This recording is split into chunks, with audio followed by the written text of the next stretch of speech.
आइए आप सबका एक बार फिर से स्वागत है आपके अपनी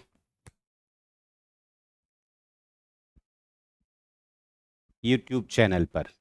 YouTube channel, online platform. Okay, चलिए। ओके, बहुत ही इंपॉर्टेंट टॉपिक है। इसमें हम दो टॉपिक को कवर कर रहे हैं। इसमें आप देखिए, ये टॉपिक है radio activity, acid, base and salt. काफी इंपॉर्टेंट टॉपिक है, इसलिए बहुत ही केयरफुली इसको पढ़ना है। ऑडियो और वीडियो क्लियर है ना? बोलिए, is everything clear? Audio and video.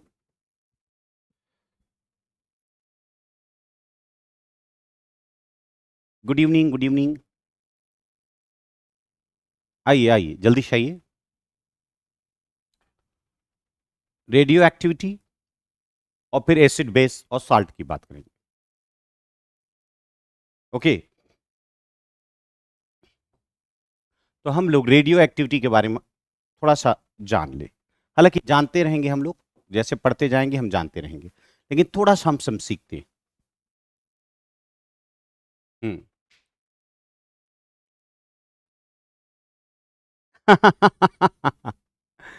देखा बूंद बूंद निचोड़ करके। Okay okay, come on. तो नेक्स्ट हम लोग इसमें देखते हैं क्या। सबसे पहले हम लोग रेडियो एक्टिविटी पढ़ेंगे। तो 1 मिनट, 1 मिनट नहीं, 5 मिनट के लिए आपको हमें झेलना पड़ेगा। Radio activity, radio activity actually जिस तरीके से हमारा परिवार बढ़ता जाता है, जानते हैं, जिस तरह से हमारा परिवार बढ़ता जाता है, उसी तरीके से जब परिवार में विखंडन होना शुरू हो जाता है, ऐसे ही केमिस्ट्री का भी परिवार यानी तत्वों का भी परिवार जब बड़ा होने लगता है, जब घर उसके लिए नहीं बनता, तो अब उसके लिए नया डेरा खोजना पड़ता है। बस वही चीज यहां पर भी आपको समझना है। बहुत ही मजेदार टॉपिक है। हालांकि एक चीज और आपको यहां सीखना पड़ेगा। रेडियो एक्टिविटी का मतलब होता है ऐसे ऐसे तत्व होते हैं जिनके परमाणु अस्थायी नाभिक होते हैं, यानी अस्थायी नाभिक वाले तत्व।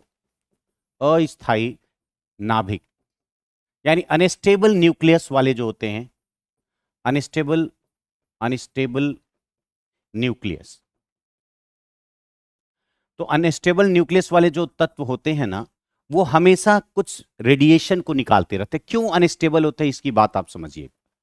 हाँ, इसकी बात को आपको समझिएगा कि क्यों हम अनस्टेबल करेंगे। अनस्टेबल क्यों है कोई? जैसे होता क्या है बेटा, जैसे आपको एक चीज तो पता है, एक पॉइंट आप यहां ध्यान से समझिएगा बेटा। 2-3 कारण है, जिसके कारण क्या है। पहली बात, एटम का साइज। जैसे मान लीजिए, आप जानते हैं न्यूक्लियस की साइज क्या होती है और एटम की साइज क्या होती है। एटम की साइज बताओ। और न्यूक्लियस, ये न्यूक्लियस है और ये एटम है।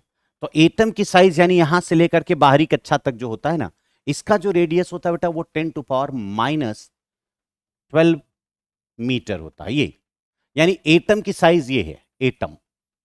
और ये जो न्यूक्लियस है, अगर हम न्यूक्लियस की बात करें तो ये है इसकी।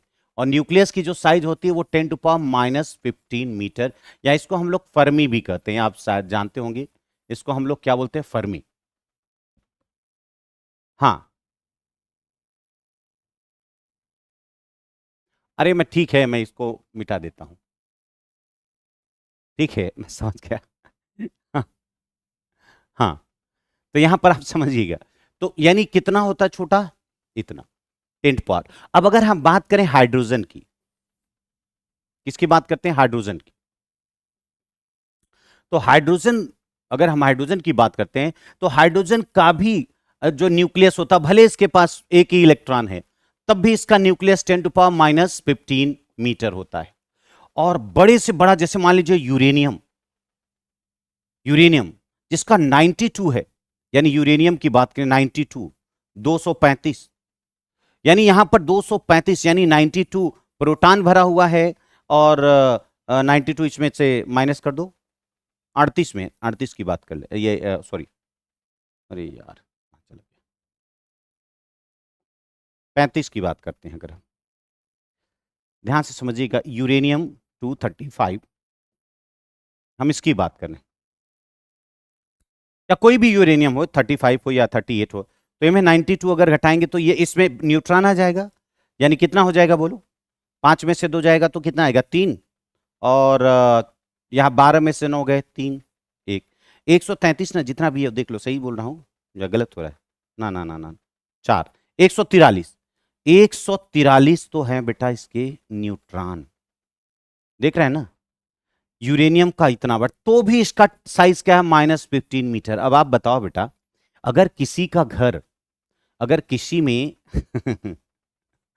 श्वेता ठीक बोल रहे हो बेटा, अब किसी का घर अगर मान लीजिए 3 कमरे का हो, तो भी एक आदमी रहे 3 ही कमरे में। अगर 100 लोग रहे तो भी रहे, तो पॉसिबल है? पॉसिबल है क्या? मतलब 30 लोग रहे, मान लीजिए 100 को तुम्हारी गोली, 3 जन रहे तो भी 3 BHK, और 30 जन रहे तो भी 3 BHK। बड़ा ना इंसाफी है। बात समझ पा रहे हो ना? यानी एक निश्चित जब संख्या हो जाती है, यानी जब आकार इसका बढ़ने लगता है, तो आपको एक चीज तो पता है बेटा, यहां पर अगर जैसे मैं ये दिखाऊं, तो यहां कौन है, प्रोटॉन है, ये प्रोटॉन है, ये प्रोटॉन है, ये प्रोटॉन है, ये प्रोटॉन है, और प्रोटॉन प्रोटॉन पॉजिटिव है, इसलिए बीच बीच में यहां न्यूट्रॉन है, यहां न्यूट्रॉन है, यहां न्यूट्रॉन है, यहां न्यूट्रॉन है, यहां न्यूट्रॉन है। आप अगर देखें तो इस सबसे छोटी जगह पे सारा प्रोटॉन रहता है, जबकि प्रोटॉन और प्रोटॉन के बीच एक फोर्स लगता है। प्रोटॉन प्लस है और प्रोटॉन प्लस है, तो इनके बीच में एक क्या होगा, एक रिपल्सन फोर्स लगेगी, ये इसको धक्का मारेगा, इसको धक्का मारेगा, यानी एक विद्युत बल यानी इलेक्ट्रिक फोर्स होगा कि नहीं, बोलो इलेक्ट्रिक फोर्स, बोलो एक तो इलेक्ट्रिक फोर्स होगा। तो वही चीज तो है, इलेक्ट्रिक फोर्स है जो कि इनको रहने नहीं दे रहा है, लेकिन इनके बीच एक बांधने वाला फोर्स है, इनके बीच, इनके बीच, इनके बीच, समझ पा रहे हैं ना, इनके बीच। यानी अगर एक प्रोटॉन की बात करें और दूसरा हम न्यूट्रॉन की बात करें, ये मान लीजिए ये न्यूट्रॉन है और ये वाला क्या है, ये प्रोटॉन है, तो इनके बीच आकर्षण का बल, ये इसको खींच रहा है, ये इसको खींच रहा है। न्यूट्रॉन न्यूट्रॉन है तो उसके बीच भी ये फोर्स हुआ है, समझ पा रहे हैं ना? यानी अगर हम देखें तो इनके बीच जो है, देखिए इनके बीच क्या हो रहा है, इनके बीच प्रतिकर्षण है, ये इसको धक्के मार रहे हैं, ये इसको धक्के मार रहे हैं, इनके बीच आकर्षण है, समझ पा रहे हैं, क्योंकि न्यूट्रॉन है। लेकिन यानी यहां पर दो फोर्स हैं जो न्यूट्रॉन और प्रोटॉन के बीच लगता है, न्यूट्रॉन और प्रोटॉन के बीच जो फोर्स लगता है बेटा, इस बल को हम लोग बोलते हैं न्यूक्लियर फोर्स। क्या बोलते हैं? न्यूक्लियर, न्यूक्लियर फोर्स, नाभिकीय बल। और जो प्रोटॉन और प्रोटॉन के बीच लगता है, इनके बीच जो लगता है प्रतिकर्षण बल, इसको बोलते हैं विद्युत बल, इलेक्ट्रिक फोर्स, विद्युत बल। ठीक है, ध्यान से समझिएगा, समझ जाएंगे तो बहुत मजा आ जाएगा। बिल्कुल होगा बेटा, आप काहे घबरा रहे हो, आप क्लास तो करो, देखो आपको कॉन्फिडेंस आ जाएगा, डोंट वरी, बहुत अच्छे से होगा और दौड़ के होगा, काहे घबरा रहे हो? Don't worry, be happy, don't worry dear, I am here, okay ना? इलेक्ट्रिक फोर्स, देखो जो थोड़ा पढ़ाई किया होता है बेटा, वही डर, वही थोड़ा सा हल्का सा उसको क्या होता है, डर आता है, हल्का सा, हल्का सा थोड़ा सा लगता है पॉजिटिविटी निगेटिविटी को लेकर के। जो नहीं पढ़ा हुआ है उसको डर काहे का? जो पढ़े नहीं है उसको तो पहले ही पता है रिजल्ट की नहीं होगा। भाई, जो नहीं पढ़ा है, देखो जो रियल स्टूडेंट होगा तो सबका जी धक धक तो कर ही रहा होगा, लेकिन उस धक धक को एक लेवल में लाना है, इसलिए पढ़ते जाओ, उसको सोचना नहीं है, ठीक है ना? हल्का फुल्का तो देखो जाहिर सी बात है बेटा, प्रेशर खाएगा तो, अब यहां पर पहले समझो, नहीं तो हम इधर से उधर हो जाएंगे, सब गड़बड़ आ जाएगा। हाँ हाँ, हम भी बहुत जल्दी इधर से उधर हो जाते हैं, उम्र समय हो गई हमारी अब।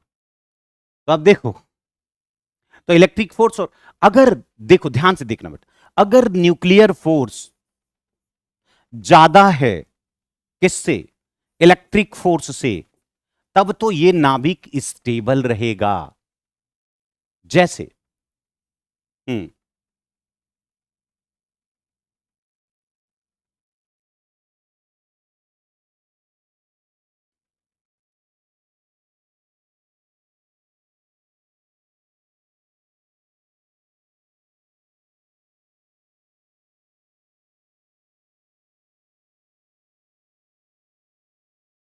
चलो यहां पर ठीक है, यहां पर देखो ध्यान से पहले तो, नहीं नहीं हम प्राइवेट नहीं करते, पब्लिक ही रहते हैं। पहले ध्यान दीजिए, अब आप लोग फालतू बात बात करोगे तो फिर हम प्राइवेट कर देंगे अभी। हम्म।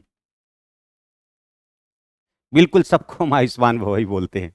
तो आप यहां पहले देखिए हम क्या बताना चाह रहे हैं बेटा, ताकि जल्दी जल्दी सवाल हो सके। देखो ध्यान से, मैंने कहा न्यूक्लियर फोर्स अगर ज्यादा है इलेक्ट्रिक फोर्स से, तो वो नाभिक क्या हो जाएगा बेटा, स्टेबल रहेगा, स्थायी रहेगा।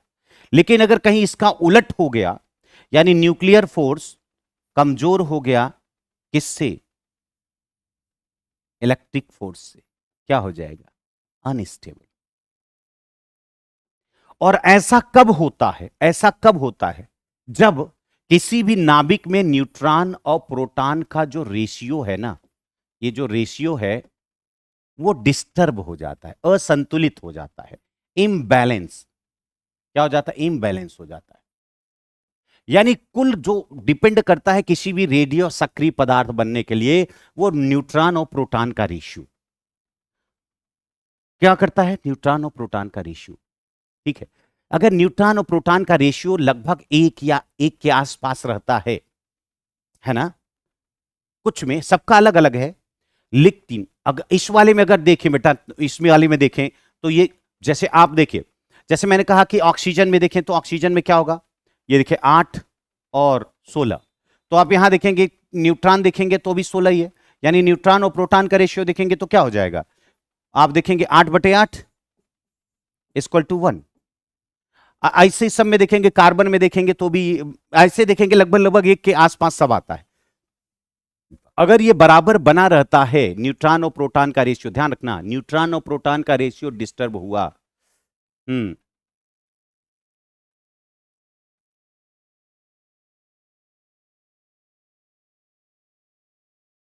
एक सेकेंड देखने दो बेटा मुझे। ओ ओ ओ ओ ओ ओ, एक सेकेंड, हमको नहीं पता, अच्छा प्राइवेट है, ओके हम कर देते हैं। अभी सही है,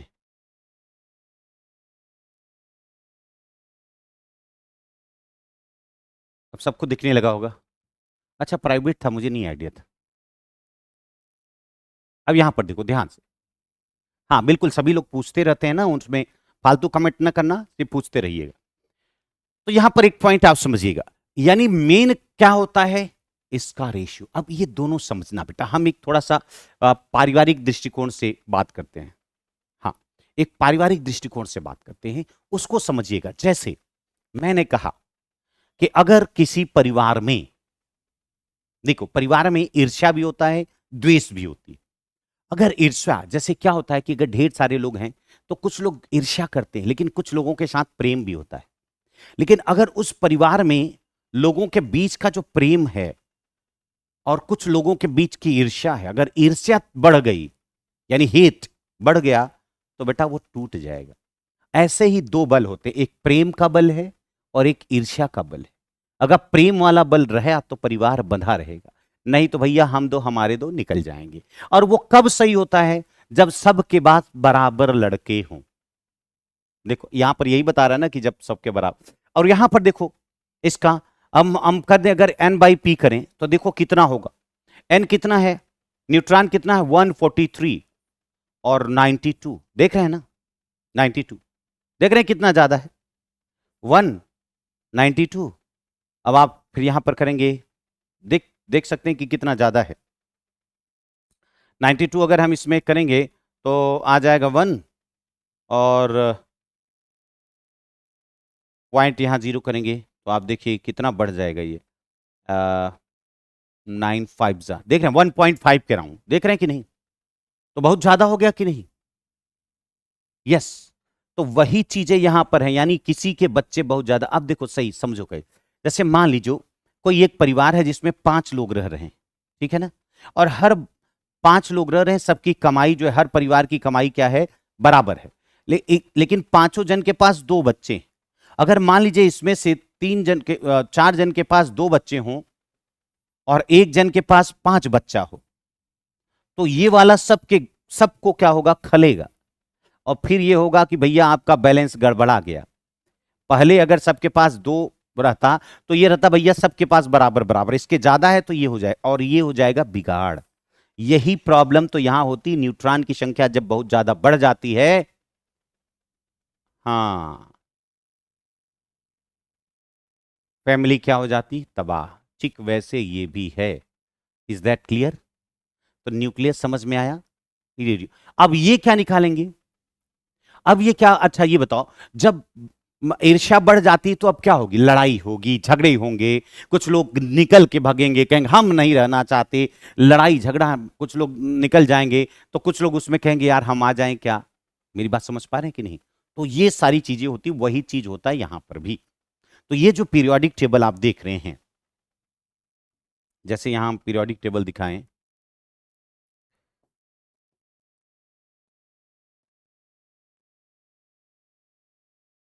पीरियोडिक टेबल की बात अगर करें तो इसमें आप देखिए,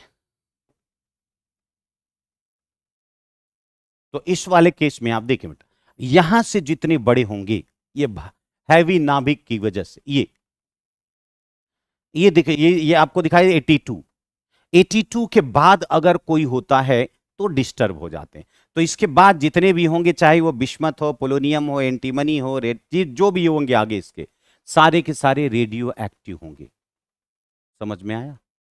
ये सारे रेडियो एक्टिव हो जाते हैं, क्योंकि परिवार बढ़ा तो लोग टूटने लगे, और सारा का सारा सब टूटते टूटते जब यहां पर आ जाते हैं तो इनको फिर से मोक्ष की प्राप्ति हो जाती है। यानी 82 के बाद, 82 ही यही बोला जाता है सबसे भारी स्थायी तत्व कौन है, तो बोलेंगे लेड है, लेड। इसीलिए सब जितने भी रेडियो एक्टिव इससे भारी भारी हैं, टूटते टूटते टूटते टूटते फाइनल यहां पर आ जाएंगे। एक दिन यूरेनियम टूटते टूटते हजारों लाखों करोड़ों अरबों वर्षों बाद आ जाएगा, लेड बन जाएगा। तो ये ऐसे होता है। समझ में आया ना? बिखर जाता है, तो वही बिखराव ही तो है। अब फिर बिखराव को फिर ठीक करने के लिए फिर वही सारी चीजें होती हैं। तो होते हैं ना घर में कुछ लोग तोड़ने वाले, तो कहते हैं अच्छा एक काम करो, इसको ही निकाल दो, इसके पूरे परिवार को निकाल दो, तो वही निकल जाता है अल्फा बीटा गामा। ठीक है, अब निकलते हैं अल्फा बीटा गामा। इतनी बात क्लियर हुई? यहां तक तो मेरे ख्याल से आपको बात समझ में आ गई होगी।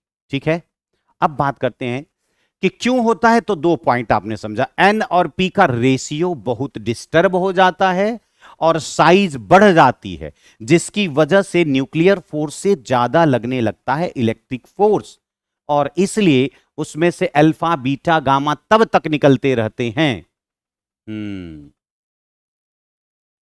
बात क्लियर ना? तब तक बाहर जाएंगे जब तक कि, यस। तो अब ये क्या निकालते हैं, अल्फा निकालती हैं। अब ये रेडिएशन निकालते हैं, ये रेडियो एक्टिव क्या निकालते हैं, रेडियो एक्टिव रेज निकालते हैं। कौन कौन, ये देखो, alpha beta gamma, alpha beta and gamma. तो अल्फा क्या चीज होती है, अल्फा के, अल्फा वास्तव में हीलियम जैसे, जैसे हीलियम है तो हीलियम 2 4 होता है। आप जानते हैं अगर हीलियम की बात करें तो हीलियम में क्या होता है, 2 प्रोटॉन प्लस 2 न्यूट्रॉन, है ना। और इसके चारों तरफ कौन घूमता है भाई, 2 इलेक्ट्रॉन। ये हीलियम है, हीलियम का ऐसे परमाणु होता है। अब अगर इन दोनों से ये निकाल दिया जाए, ये निकाल दिया जाए, पूरी के पूरे इलेक्ट्रॉन निकाल दिया जाए, तो बना बचा इसका क्या, न्यूक्लियस। तो हीलियम के न्यूक्लियस को ही हम अल्फा बोलते हैं। हीलियम के न्यूक्लियस को ही हम लोग क्या बोलते हैं बेटा, अल्फा कहते हैं। यानी अल्फा पर 2 पॉजिटिव इकाई का चार्ज होता है, पॉजिटिव, और ये इतना होता है, ये समझिएगा अल्फा। तो अल्फा यानी भारी है, अल्फा भारी है। तो इसकी क्या होती है ना, ये इसकी स्पीड बहुत कम होती है।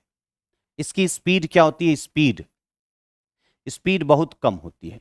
किससे बना होता है, अल्फा कणों से बना होता है। ये किरण अल्फा रेज अल्फा कण से बनी है। स्पीड कम होता है, लगभग लाइट का 1/10वां भाग होता है लाइट का, है ना।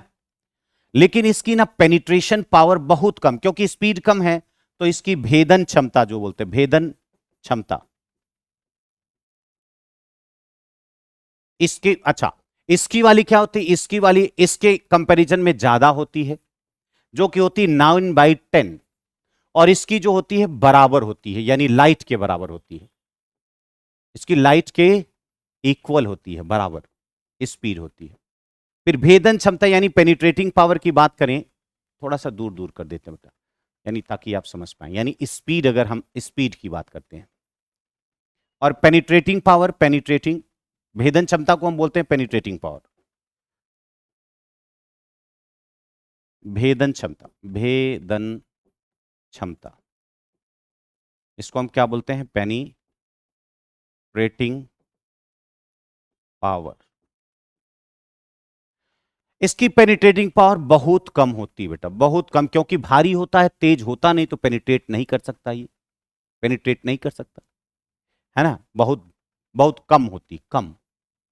इसकी मॉडरेट होती है, मॉडरेट का मतलब हुआ माध्यम, मतलब इससे तो ज्यादा लेकिन इससे कम होती है, यानी आप ये देख सकते हैं इससे ये ज्यादा होती है, यहां पर आप इसको ऐसे कर सकते हैं, इसको ऐसे कर सकते हैं, और ये सबसे ज्यादा होती है, सबसे अधिक होती है इसकी भेदन क्षमता, यानी 30 सेंटीमीटर स्टील की चादर को भी ये भेद सकता है। अच्छा, अब बात आती है ionisation capacity, ionisation power, ionisation,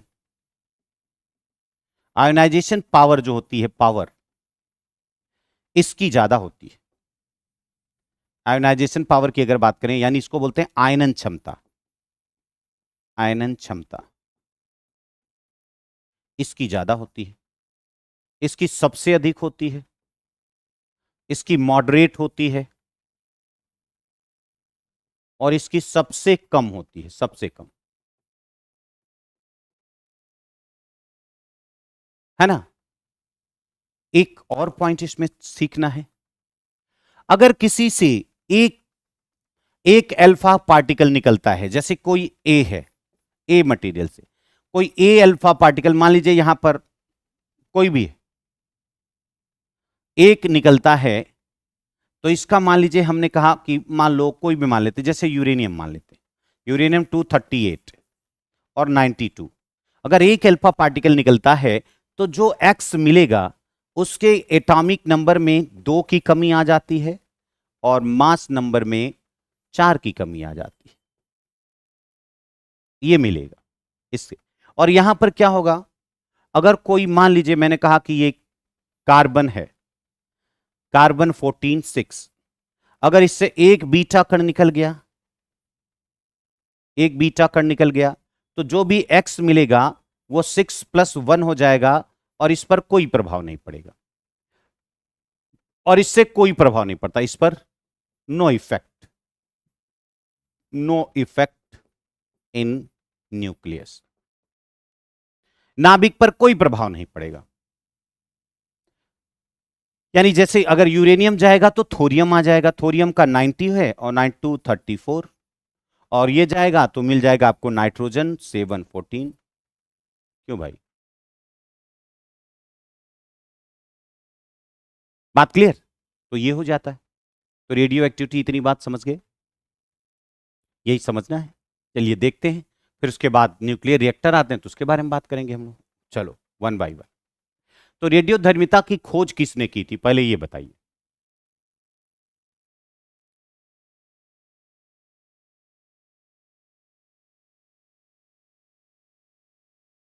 खोज की बात है,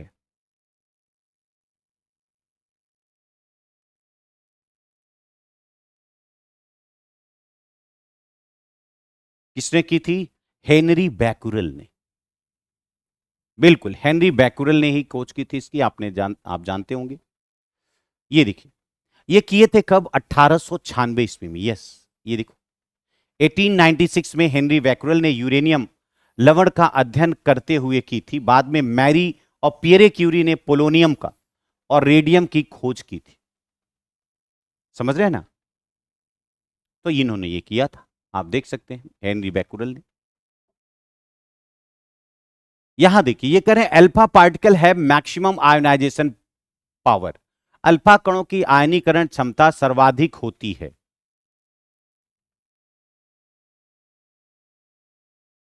बोलो, गामा रेज है मैक्सिमम पेनिट्रेटिंग पावर, गामा किरणों की भेदन क्षमता, भेदन क्षमता, भेदन की क्षमता सर्वाधिक होती है। Beta particle are heavier than alpha particle. बताओ।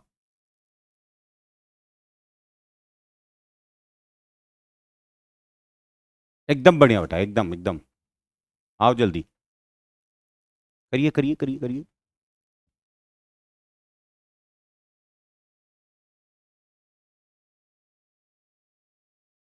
Which one? सी? सी का मतलब 1 और 3 या बी?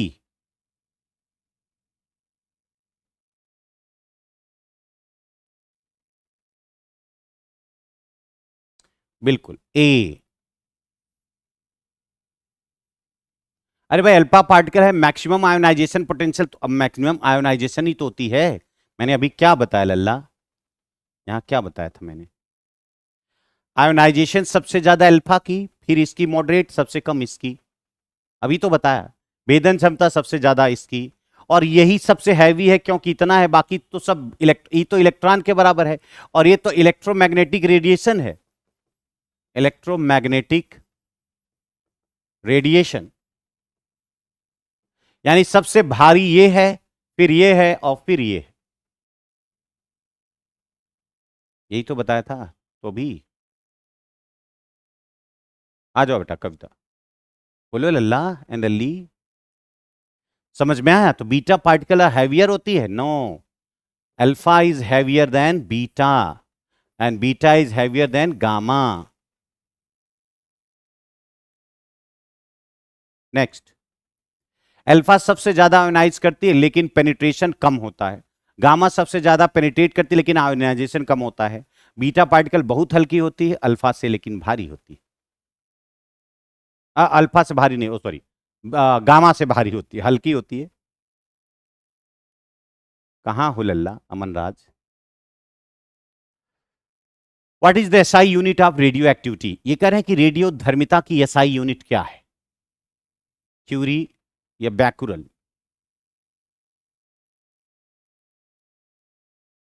मतलब ये कि 1 सेकंड में कितने डिसइंटीग्रेशन होते हैं, यानी 6 जो होता है एक, मतलब कितने कण निकलते हैं एक बार, 1 2 3 4, ये। कमॉन बेटा सुशांति।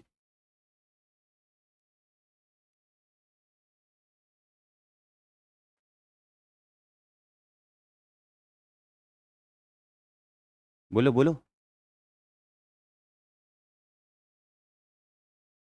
क्यूरी? क्या बात करो, ये देखो क्यूरी हैं, बैकुरल हैं, डिसइंटीग्रेटर पर सेकंड इनका है।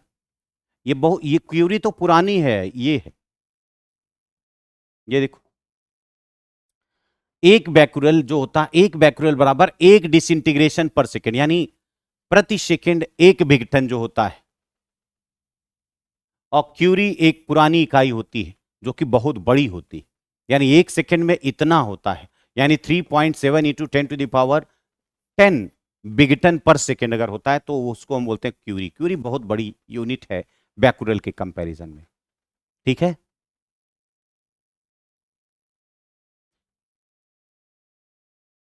यस।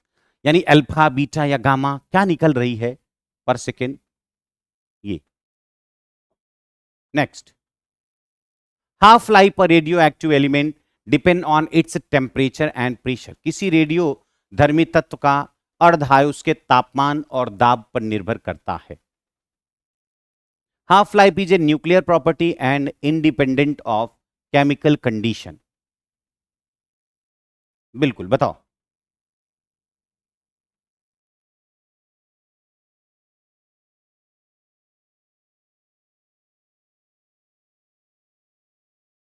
दोनों एक दूसरे को उल्टा बोल रहे हैं।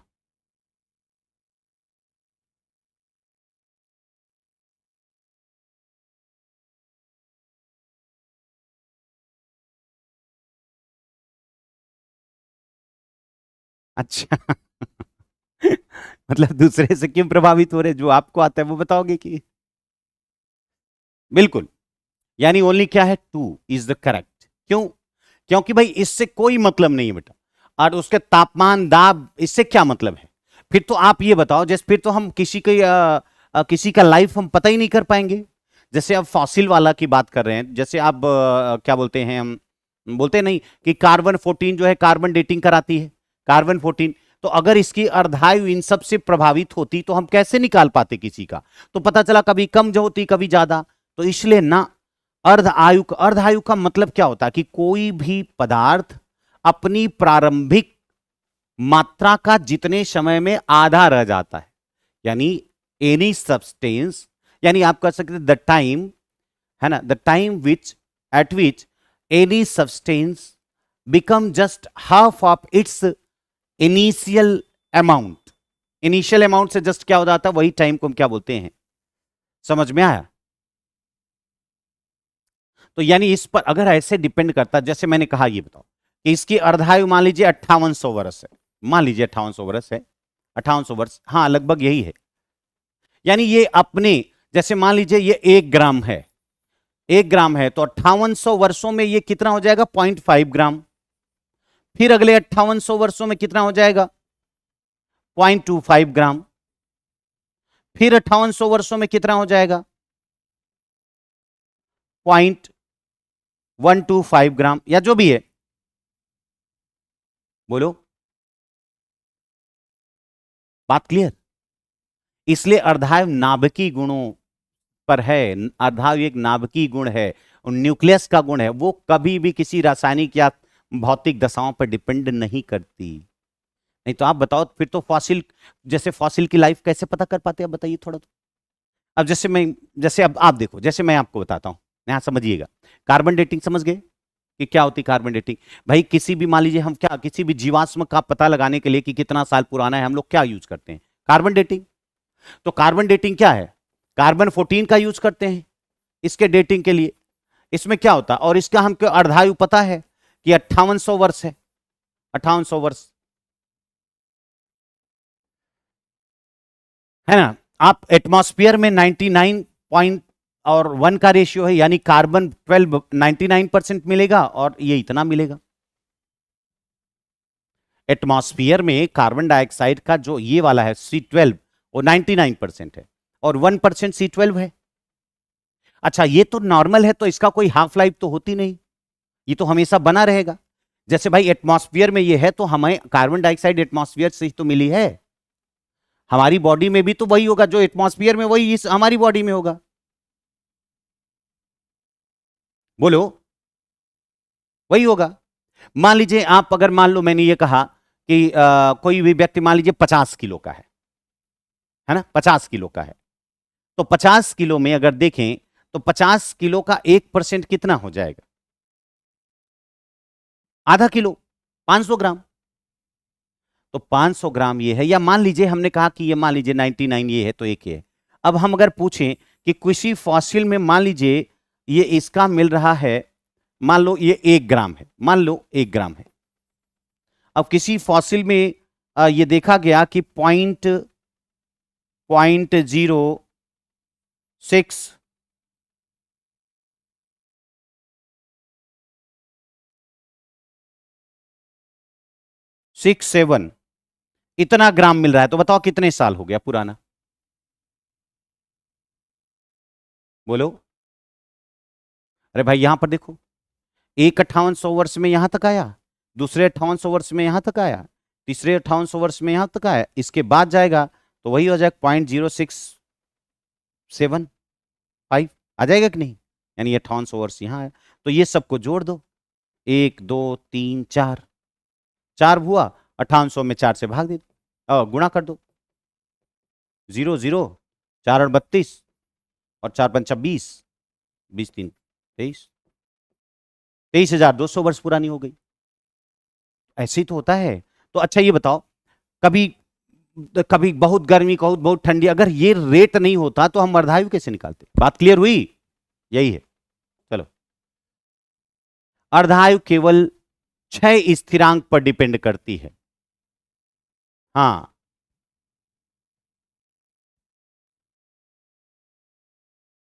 जो होता है 0.693, इस पर डिपेंड करती है और किसी पर नहीं। थायराइड रोग के उपचार के लिए कौन सा आइसोटोप यूज किया जाता है? थायराइड, थायराइड के लिए हम लोग अलग अलग यूज करते हैं।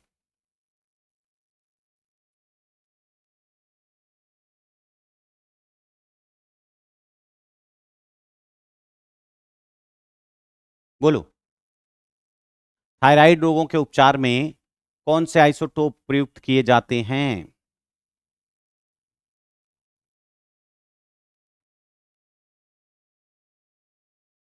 सवाल कुछ इसमें पूछे भी गए हैं। आयोडीन 131 है भाई, आयोडीन नहीं रहेगा तो घेंगा नहीं हो जाता। तो आयोडीन 131 ये क्या करता है? ये उपचार भी करता है और रोगों का पता भी लगाता है। Yes, iodine 131। कोबाल्ट आप जानते हो कि ये ट्यूमर की बात है ना, कैंसर के इलाज में यूज होता है। यूरेनियम ये विस्फोटक है, ये फ्यूल के रूप में होता है, ये रिएक्टर फ्यूल है ना। रेडियम का अलग काम है। आयोडीन 131 थायराइड बीमारी और थायराइड कैंसर के निदान में उपचार करता है। ये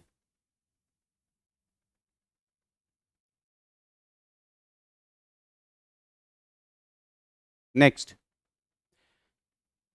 beta neutron convert into proton and electron. Beta positive decay a proton convert into neutron and positron.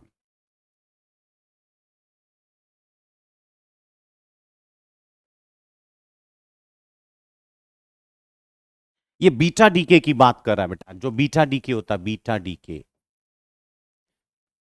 अरे बीटा डीके बहुत बड़ी चीज होती है बेटा।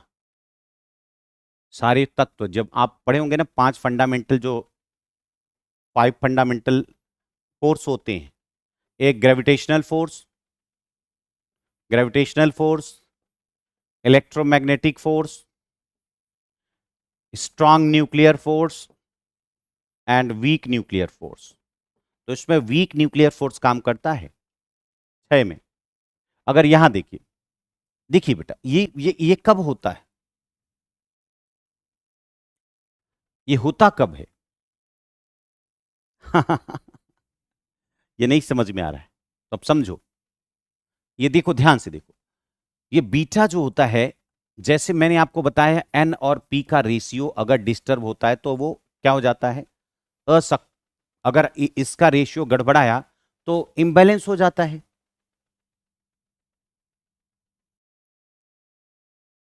ध्यान से समझिएगा। तो अब जैसे, अब यहां पर एक पॉइंट हमको बताइएगा, एक पॉइंट हम ले लेते हैं तब आप समझेंगे इसको। जैसे मैं ये कहूं बेटा कि मान लीजिए अगर हम बात कर लें कि कार्बन का, कार्बन 14 यहां 6 है, और इसको हम कैसे करें कि एक बीटा निकल जाए, एक बीटा माइनस वाला, माइनस की बात कर रहे हैं। अगर एक बीटा माइनस निकलेगा तो आपने कहा कि सर यहां पर 14 आएगा और यहां 6+1 हो जाएगा। कैसे हो जाएगा ये? यस, अब देखो इसको थोड़ा सा आप समझिएगा, थोड़ा मैं डिटेल में बता रहा हूं।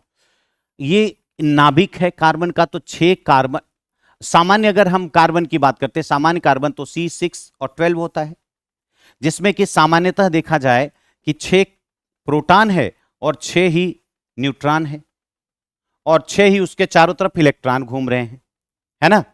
यही है ना?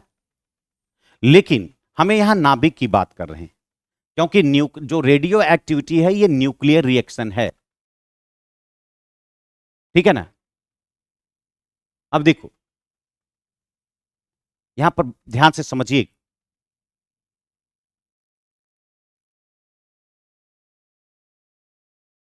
ध्यान से यहां समझिएगा। अब बेटा, अब क्या होगा यहां पर? तो ठीक है, लेकिन इस वाले केस में अगर हम इस वाले केस की बात करें लल्ला, देखो तो इसमें क्या हो जाएगा? इस वाले केस में अगर हम बात करें तो क्या यही है? नहीं, यहां पर क्या हो जाएगा? यहां पर 8 न्यूट्रॉन है।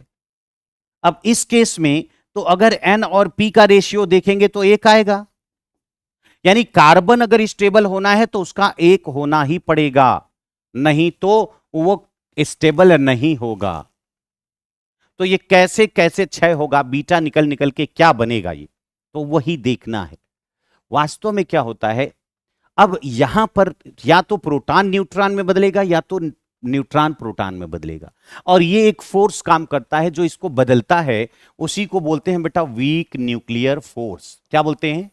वीक न्यूक्लियर फोर्स क्या करता है? प्रोटॉन को, जब प्रोटॉन को बदलता है किसमें? न्यूट्रॉन में, क्योंकि प्रोटॉन पे पॉजिटिव है, तो भाई और न्यूट्रॉन में ये, तो इसका पॉजिटिव कहां गया? तो ऐसे, और प्लस एक निकलता है पॉजिट्रॉन। ये देखो, ये पॉजिट्रॉन, बीटा का पॉजिटिव। लेकिन अगर मान लो न्यूट्रॉन को बदलना चाहे, न्यूट्रॉन को, तो न्यूट्रॉन जब प्रोटॉन में, ये बदलता है, ये इसको तोड़ के इसमें बदल देता है, ये इसमें, ये होती रहती है हमेशा प्रक्रिया। हां, समझ पा रहे हो ना? इसीलिए बोल रहे थे कि सर हम पूरा वो करवा दो। हैं? आप लोग ये बात करते रहो, हम यहां चिल्लाते रहें, फिर हम भी यहाँ क्वेश्चन करवाते हैं। आप देखो, देव, वर्षा, फिर हम क्वेश्चन करवाते हैं भाई, आप करिए फिर।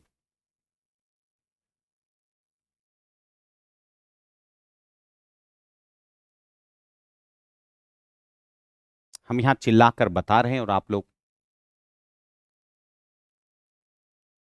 चलिए। तो मैंने आपको क्या किया, वीक न्यूक्लियर फोर्स का काम क्या होता है बेटा? प्रोटॉन को न्यूट्रॉन में, न्यूट्रॉन को प्रोटॉन में कन्वर्ट करना जैसे जरूरत पड़े। और ज्यादा से ज्यादा जो 99% जो चांस होता है वो ये होता है नीचे वाला, ये सिर्फ 1% होता है, ऐसा बहुत कम होता है, ये वाला रेयर होता है। हमेशा यही होता रहता है, किसमें? बात क्लियर ना?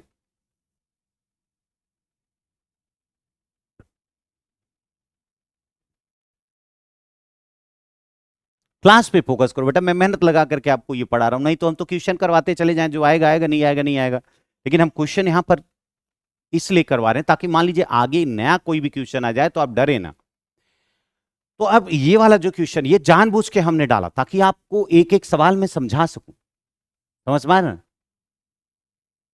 तो देखिए, न्यूट्रॉन ये जीरो है बेटा, तो अगर हम आप एक पॉजिटिव प्रोटॉन निकाल दोगे तो कैसे ये जीरो होगा? इसलिए इसके साथ एक नेगेटिव निकलेगा, बीटा। ये, हाँ, ये बीटा, और इसको पॉजिट्रॉन बोलते हैं। समझ में आई बात? अब एक न्यूट्रॉन, अब इसमें देखो, अब क्या होगा? अच्छा, यहां पर देखो, यहां पर इसका, इस वाले केस में इसका रेशियो देखो क्या हो जाएगा, 8/6। लेकिन हमको इसको करना क्या है? एक करना है।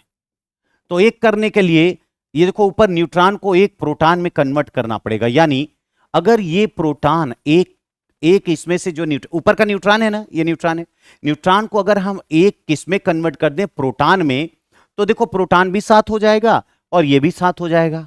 अब यही करेगा न्यूक्लियर फोर्स कि इसको किसमें कन्वर्ट कर देगा? बोलो, इसमें कन्वर्ट कर देगा प्रोटॉन में। तो प्रोटॉन जो 6 है वो 7 हो जाएगा। लेकिन चूंकि यहां पर भी 7, वहां पर भी 7, तो 7 7 14, यहां पर तो नहीं बदलेगा, क्योंकि अब 7 प्रोटॉन हो गया, 7 न्यूट्रॉन हो गया, तो बन गया ये। यानी अब अगर इसी की बात करते, जैसे मतलब कि नाभिक में अब ये एक जो न्यूट्रॉन को, एक इसमें से न्यूट्रॉन किसमें बदल जाएगा? प्रोटॉन में। तो यानी फाइनली क्या मिल जाएगा आपको? नाभिक कैसा मिल जाएगा? 7 प्रोटॉन प्लस 7 न्यूट्रॉन। यानी अब देखो n/p की वैल्यू करोगे तो ये 7 हो गया। अब ये स्टेबल हो गया, और ये स्टेबल हो गया तो क्या बन गया ये? अरे भाई, यही तो नाइट्रोजन है, ये देख लो। तो कार्बन 14 जब बीटा कण निकाल के डिसइंटीग्रेट होगा तो वो नाइट्रोजन बन जाता है। आपको एक चीज पता होगा बेटा, एक पॉइंट आपको, एक चीज मैं बता दूं, ये चारों फोर्स में देखिए, मैं आपको एक सेकंड के लिए मैं रिलेशन कर दिलाता। तो अब आप समझ गए ना न्यूक्लियर फोर्स कितना इंपॉर्टेंट है। अगर न्यूक्लियर, ये वीक न्यूक्लियर फोर्स ना होता ना, तो इतने प्रकार के तत्व ही नहीं बनते। समझ में आई बात? तो अब ये जब प्रोटॉन में, जब इसमें कन्वर्ट होगा, यहां प्रोटॉन में कन्वर्ट होगा, तो देखो ये क्या निकलेगा? बीटा कण। समझ में आई? वही तो निकाला हूं मैं, एक बीटा कण निकला, तभी तो जाके ये बना लल्ला। बात समझ में आई? Is that clear? यहां तक बात क्लियर हुई या नहीं, बताओ? समझ गए ना? कोई कोई प्रॉब्लम? गुड। अब बताओ, अब बताओ, बीटा 6 में एक न्यूट्रॉन, एक न्यूट्रॉन, ये करा एक न्यूट्रॉन, बी प्रोटॉन और इलेक्ट्रॉन में बदलता है। यहां इलेक्ट्रॉन का मतलब वही बीटा माइनस बदलता है।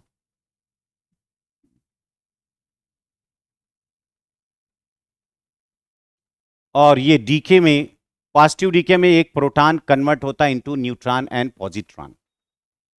बोलो कौन सा सही है?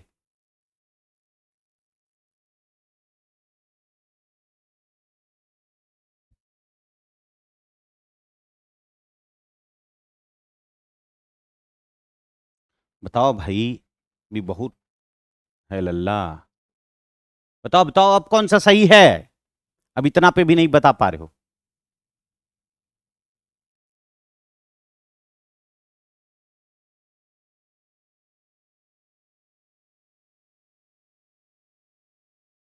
अब दोनों सही हो गया ना लल्ला। अरे भाई दोनों सही हो गया, देखो यही तो मैं बताया था कि जब न्यूट्रॉन कन्वर्ट होगा, न्यूट्रॉन जीरो है, तो ये क्या बनाएगा? प्रोटॉन प्लस, और प्लस क्या बनाएगा?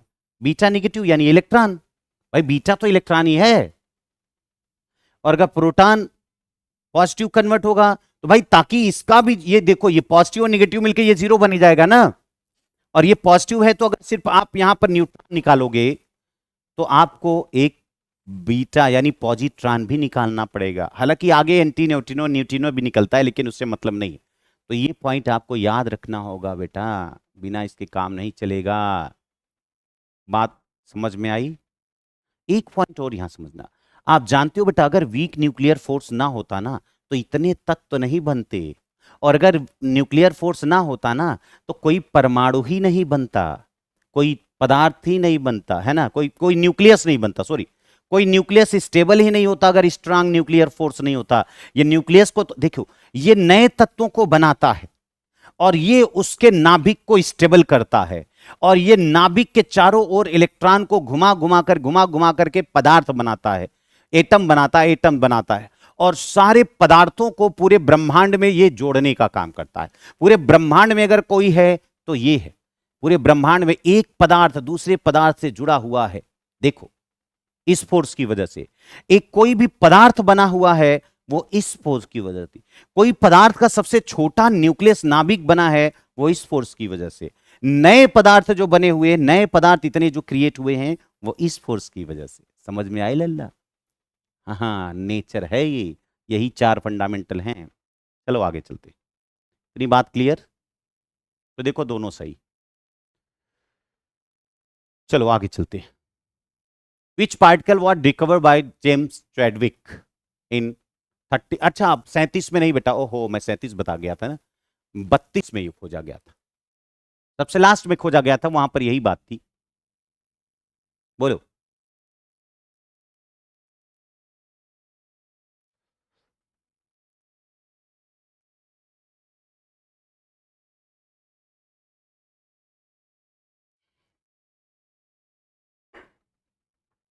अरे बिना न्यूक्लियर का कौन सी चीज चलेगी थी? Neutron.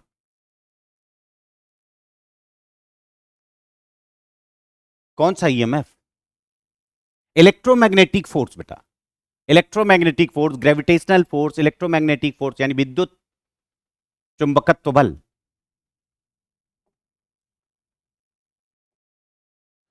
Nuclear fission is splitting of heavy nucleus, नाभिकीय विखंडन भारी नाभिक का टूटना, नाभिकीय संलयन हल्के नाविकों का जुड़ना।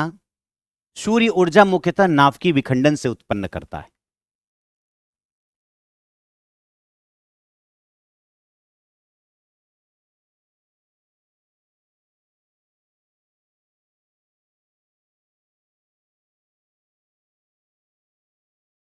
अरे वो इलेक्ट्रोमोटिव फोर्स नहीं है ईएमएफ, इलेक्ट्रोमैग्नेटिक फोर्स। अरे भगवान, मैं लिख देता हूं नहीं कंफ्यूज ही आ जाएंगे बच्चे। ये इलेक्ट्रो मैं ये लिख देता हूं भैया, नहीं तो तब।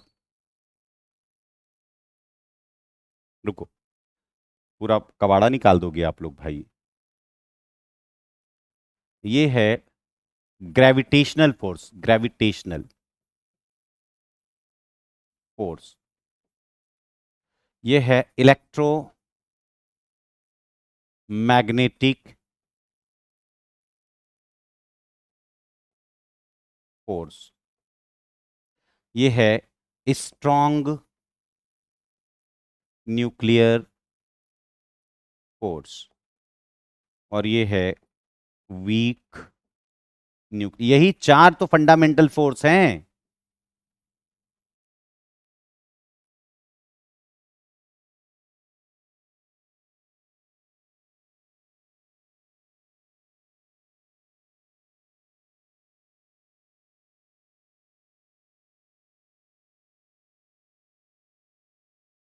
कंफ्यूज चलो, हाँ बोलो। कौन सा बोले? 8 का डी ना? अच्छा अच्छा अच्छा, डी। वाह वाह रे मेरे लालों। नाभिकीय विखंडन होता है सन का एनर्जी का प्रोडक्शन, कि नाभिकीय संलयन है। नाभिकीय विखंडन मतलब होता है यूरेनियम जब ब्रेक होता है दो छोटे छोटे में, और ऊर्जा निकलती, ढेर सारी एनर्जी निकलती है। ये यूरेनियम जब फटता है तो बेरियम और क्रिप्टॉन बनता है, छोटे नाभिक बनते हैं। और जब जैसे ड्यूटीरियम और ट्राइटियम, यानी हाइड्रोजन, जब हाइड्रोजन का ड्यूटीरियम और ट्राइटियम मिलता है, तब जाके बनता है हीलियम 2 4, और प्लस एक न्यूट्रॉन निकलता है। ये नाभिकीय संलयन है, और नाभिकीय संलयन ही होती है इसमें, समझे? तो अब कौन सा सही होगा?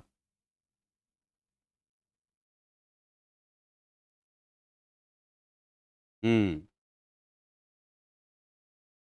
हाँ तो ये कैसे हो सकता है जी? ये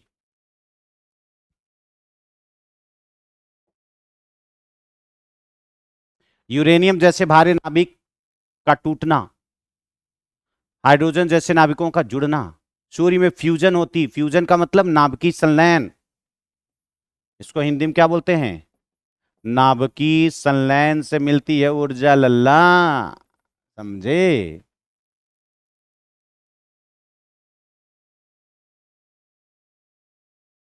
हम्म।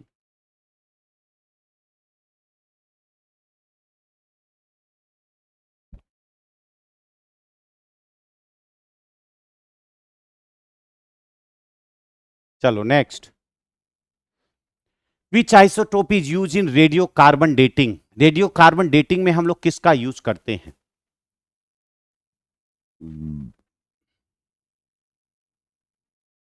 हाँ आप जल्दी करेंगे बेटा थोड़ा सा। बिल्कुल, कार्बन 12। शाम हो जाएगी, हमको जाने में डर लगेगा फिर। ये देखो 5800 के आसपास होती है, 5730 ईयर होती है कार्बन, यानी इतना होता है। Use for the dating age of fossil and ancient, है ना, आर्टिफैक्ट्स। पुरातात्विक वस्तुओं का पता लगाने के लिए हम लोग करते हैं। इसकी हाफ लाइफ इतनी है। गामा किरणें विद्युत और चुंबकीय क्षेत्र में विचलित होती है। गामा, गामा क्या होती हैं? इलेक्ट्रोमैग्नेटिक रेडिएशन, विद्युत चुंबकीय तरंगे हैं ये, विद्युत चुंबकीय तरंगे हैं लल्ला। बोलो। गामा किरणें विद्युत और चुंबकीय क्षेत्र में विचलित होती हैं क्या? Alpha and beta particle are deflected by magnetic field. बिल्कुल। 10 का क्या होगा? केवल 2। कहां विचलित होंगी भाई ये? बोलो। हाँ, ये विचलित अल्फा, अरे भाई इसमें देखो, अल्फा पे डबल पॉजिटिव है और बीटा पे एक नेगेटिव है, और इस पर कहां होता है? इस पर तो कोई आवेश ही नहीं होता। ये तो गामा, ये क्या है? विद्युत चुंबकीय किरणें हैं ये। भाई ये विद्युत चुंबकीय किरणें हैं, जैसे प्रकाश है, इसीलिए प्रकाश की चाल के बराबर होता है ना। तो ये कहां विक्षेपित होगी? ये विक्षेपित हो जाएंगी बिल्कुल। ये चुंबकीय में भी होंगी, विद्युतीय में भी होंगी, यानी विद्युत चुंबक दोनों में ये विक्षेपित हो जाएंगी। ठीक है। गामा नॉट डिफ्लेक्टेड, क्योंकि ये न्यूट्रल होता है, और ये पॉजिटिव नेगेटिव। ठीक है। नेक्स्ट, भारत का पहला रिएक्टर कौन सा है? भारत का पहला रिएक्टर तो अप्सरा है, आप जानते हो। अप्सरा है कि कामिनी? अप्सरा ही है। अप्सरा है, हाँ ठीक। ये शायद 1856 में था क्या? हाँ 1956 में, सॉरी 1956 में ये बना था, और ये एशिया का पहला है बेटा, एशिया में पहली बार बना था। हाँ, एक्सरे और गामा में कंफ्यूजिया जाते हैं। अच्छा, यहां देखो, जो सन से निकलती है ना बेटा, सन से जो रेडिएशन आती है, उन सभी रेडिएशन को बोलते हैं इलेक्ट्रोमैग्नेटिक रेडिएशन। इलेक्ट्रोमैग्नेटिक रेडिएशन, विद्युत चुंबकीय तरंगे, क्या बोलते हैं, विद्युत चुंबकीय विकिरण। इनको जो है ना, फ्रीक्वेंसी, वेवलेंथ और एनर्जी के आधार पे 7 भागों में बांटा गया, जो सूर्य से आती है। एक को बोलते हैं हम लोग गामा रेज, और दूसरी होती है एक्स रेज, और तीसरी होती है अल्ट्रावायलेट, और चौथी होती है विजिबल रे, और पांचवी होती है इंफ्रारेड, और छठवीं होती है माइक्रोवेव, और सातवीं होती है रेडियो वेव। सबसे पावरफुल ये है, इतनी पावरफुल कि पूरी शरीर को पार कर सकती है, भेदन क्षमता इसकी बहुत ज्यादा है। इसके बाद ये है, ये शरीर को नहीं पार कर सकती, लेकिन त्वचा और मांसपेशियों को ये क्या कर सकती है, भेद सकती है। ये पूरे शरीर को, ये मांसपेशी, इसीलिए तो हड्डियों पर रुक जाती है, तभी हम बोलते हैं कि ये है। अल्ट्रावायलेट में ये क्या है, ये त्वचा को भेद सकती है, बाकी ये कुछ नहीं कर सकती। इसको हम बोलते हैं औरक किरण, जो हीट लेकर के चलती है, यानी इसी की वजह से कहीं से गर्मी लगती है, गर्म लगता है। माइक्रोवेव जिससे हम लोग, आप मुझे देख पा रहे हो, ये माइक्रोवेव की वजह से देख पा रहे हो, विविध भारती सुनते हो इसकी वजह से, ठीक है। तो चलो आगे। Nuclear fusion produce more energy per unit mass than nuclear fission. प्रति इकाई द्रव्यमान पर नाभिकीय संलयन नाभिकीय विखंडन से अधिक ऊर्जा देता है। हम्म, बोलो।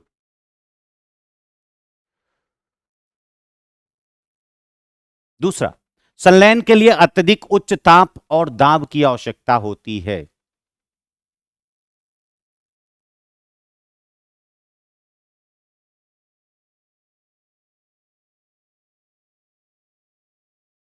बोलो बोलो, जल्दी बताओ। बिल्कुल सही, दोनों बात सही है बेटा, दोनों। आप जानते हो, 5 से 10 गुना ज्यादा देती है, ज्यादा ऊर्जा देती है। और हम क्यों नहीं कर पा रहे हैं, क्योंकि ये बहुत ज्यादा, लाखों डिग्री तापमान चाहिए, लाखों डिग्री सेंटीग्रेड चाहिए बेटा तापमान, और हजारों एटमॉस्फेरिक प्रेशर चाहिए, इसीलिए हम इसको नहीं बना पा रहे।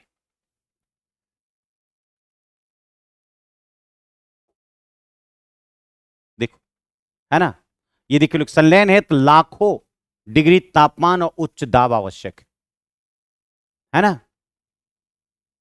सन में हाइड्रोजन न्यूक्लियाई फ्यूज होकर के क्या बनाता है, हीलियम बनाता है। हीलियम बनाता है हाइड्रोजन जुड़ करके, यानी ये हाइड्रोजन में H2 नहीं है यहां।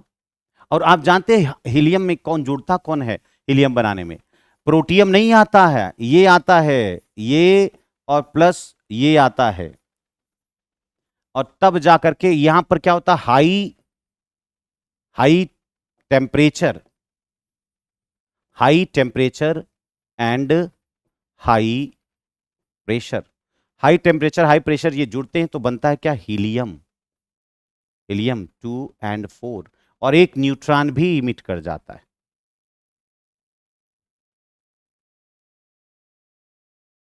हाँ, ये हम लोग अगर बना लें तो वो आर्टिफिशियल सन कहलाएगा।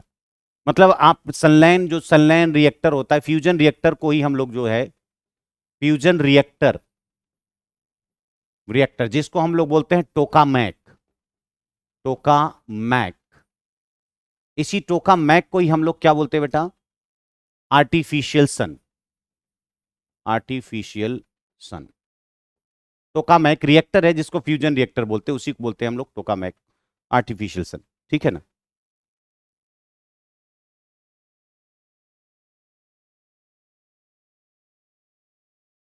बहुत ज्यादा हो गया बेटा, आप इसको करके देखो। आप इतने जितने सवाल मैंने करा दिए हैं साइंस में, इसको आप करके देखेंगे तो आपका कॉन्फिडेंस कई गुना हो जाएगा, आपको सारे सवाल आ जाएंगे लगभग लगभग जितना मैंने करा दिया है। कोशिश तो मेरी यही रही है। बाकी भाई, कैंसर के इलाज में किस समस्थानिक का उपयोग होता है? अब जल्दी जल्दी करवाते हैं। कोबाल्ट 60 का यूज किया जाता है, कोबाल्ट 60 यूज किया जाता है। और सिर्फ वो आयोडीन 131 तो सिर्फ जानते हो आप,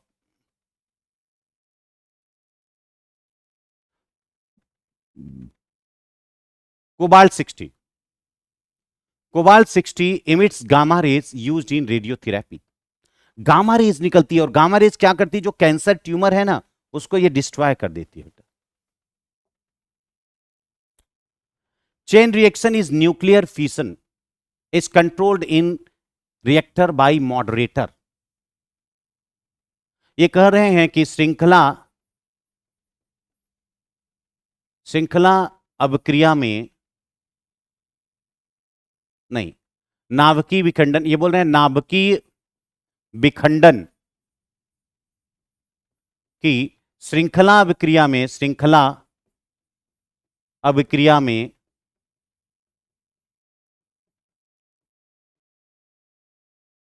क्रिया में controlled in reactor by moderator, मंदक के द्वारा कंट्रोल किया जाता है, मंदक।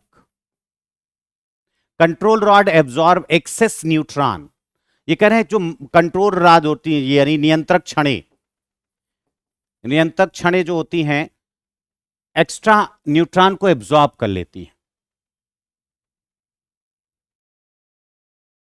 ठीक है।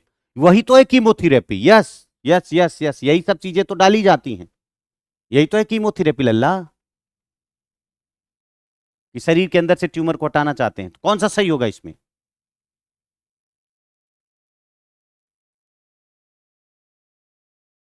मॉडरेटर से नहीं किया जाता है, कंट्रोल रॉड से किया जाता है।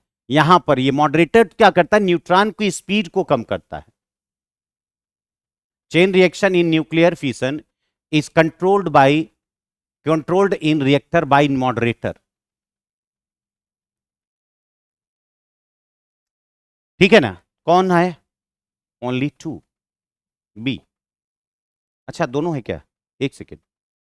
मॉडरेटर, अच्छा ये इस तरीके से ले रहे हैं, इस तरीके से बेटा, जैसे ये मॉडरेट करती है, लेकिन हिंदी इसका क्लियर नहीं दिया है। Chain reaction in nuclear fusion is controlled in reactor by moderator. No no no no, first is incorrect है बेटा। मॉडरेटर के द्वारा नहीं, कंट्रोल रॉड के द्वारा ही तो होता है, यही तो कंट्रोल करता है। मॉडरेटर क्या करता है, जैसे देखो ध्यान से यहां पर समझिएगा, जैसे यूरेनियम जब फूटता है 235 92, ठीक है ना, ये जब इसको फोड़ा जाता है तो यहां पर एक न्यूट्रॉन की जरूरत पड़ती है फोड़ने के लिए, यानी मंद गति का, बहुत स्लो, यानी स्लो में जो आता है ये, जब ये टूटता है तो दो पार्ट में ये टूट जाता है, एक तो बनता है क्रिप्टॉन और एक बन जाता है बेरियम। तो इससे मतलब नहीं, और यहां पर अत्यधिक ऊर्जा निकलती, बहुत ज्यादा मात्रा में यहां पर एनर्जी निकल जाती है, लेकिन साथ ही 3 न्यूट्रॉन निकलते हैं बेटा। यहां पर कितने निकलते हैं? न्यूट्रॉन, अति तीव्र न्यूट्रॉन होते हैं। ये न्यूट्रॉन निकले यहां पर, यहां न्यूट्रॉन निकला, यहां न्यूट्रॉन निकला, यहां न्यूट्रॉन निकला। तो क्या होता है, कंट्रोल रॉड क्या करेगी, ये जैसे कंट्रोल रॉड हमने कैडमियम या बोरान का लगा दिया, तो कैडमियम रॉड क्या करती है, जैसे ये कैडमियम बोरान की, तो ये दो को तो एब्जॉर्ब कर लेगा, तो कंट्रोल तो ये कर रहा है। हाँ, और फिर ये इसको क्या करेगा, अब यहां पर हम मॉडरेटर रख देंगे। मॉडरेटर मतलब जैसे मान लीजिए ब्रेकर हो, कि इसकी स्पीड को क्या, ये तीव्र गति वाले हैं बेटा, बहुत तीव्र गति वाले, यानी बस ये समझ लो कि जैसे कंचे के लिए आप धीरे से फेंकते हो और जैसे गोली मारते हो बुलेट से, उतनी स्पीड और इनमें है, तो इसको और इसको मॉडरेट किया जाता है, ये मॉडरेटर होता है। तो मॉडरेटर इसको करता है, कंट्रोल नहीं करता, मॉडरेट करता है, उसको स्पीड को कम करता है। अरे भाई, आप अगर देखेंगे तो फास्ट ब्रीडर रिएक्टर में तो ये भी नहीं होता, तो फिर कैसे कंट्रोल कर लेता है वो? फास्ट ब्रीडर रिएक्टर में अगर हम बात कर लें एफबीआर की, एफबीआर में तो कोई मॉडरेटर ही नहीं यूज होता, होता है? नहीं यूज होता। So this one is wrong, पहला वाला सही नहीं है, गलती से हो गया वो एक बात अलग है। तो यहां पर व्याख्या में आप देखिए, मॉडरेटर न्यूट्रॉनों को धीमा करता है, कंट्रोल रॉड अतिरिक्त न्यूट्रॉन को सोख लेता, तो बात तो यहां मेन है। अब तो भाई अब ये बताओ फिर फास्ट ब्रीडर रिएक्टर क्या है? फिर भाई इसमें भी तो कंट्रोल्ड रिएक्शन होता है, कंट्रोल चेन रिएक्शन होता है, तभी तो हम लोग ये भी रिएक्टर है, ये भी तो रिएक्टर है ना, जिससे हम लोग एनर्जी प्रोड्यूस करते हैं। इसमें तो हम मॉडरेटर यूज नहीं करते, तभी तो नाम है फास्ट ब्रीडर रिएक्टर। फास्ट यानी यहां पर मॉडरेटर नहीं यूज होता, fast breeder reactor. Okay, so this one is not correct, only B, ठीक है ना?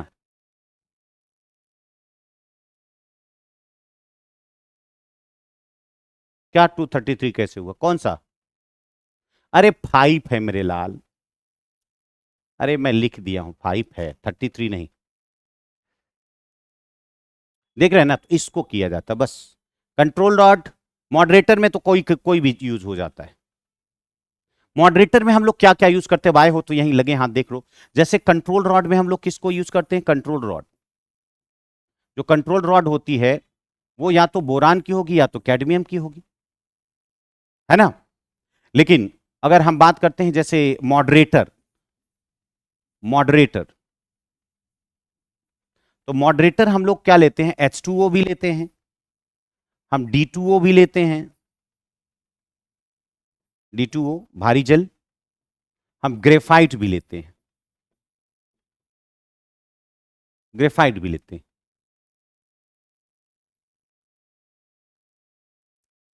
कूलेंट और एक होते हैं जो शीतलक होते हैं, कूलेंट, कूलेंट जो होते हैं वो H2O भी होता है, D2O भी होता है, और लिक्विड, लिक्विड सोडियम लेते हैं, लिक्विड सोडियम या लेड लेते हैं, और गैस में भी लेते हैं, गैस भी लेते हैं, गैस में कार्बन डाइऑक्साइड और हीलियम, ये सब यूज करते हैं। तो ये आपको ध्यान रखना होगा, ठीक है? कूलेंट में लिक्विड। कौन सी नियम अर्धायु और क्षय स्थिरांक का संबंध बताता है? तो ये रेडियो एक्टिव डीके लॉ है बेटा, जो कि इनके संबंधों को बताता है, अर्धायु और क्षय नियतांक का, जिसको आप ये बोलते हो ना, ये बराबर होता है 639,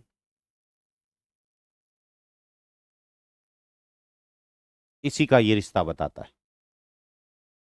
यह समीकरण रेडियो धर्मी क्षय को बताता है। यहां पर देखिए, binding energy per nucleon is maximum for iron, प्रति न्यूक्लियर बंधन ऊर्जा आयरन के लिए अधिकतम होती है। यही कारण है कि आयरन सबसे स्थिर होता है। बताओ भाई, बाइंडिंग एनर्जी क्या है?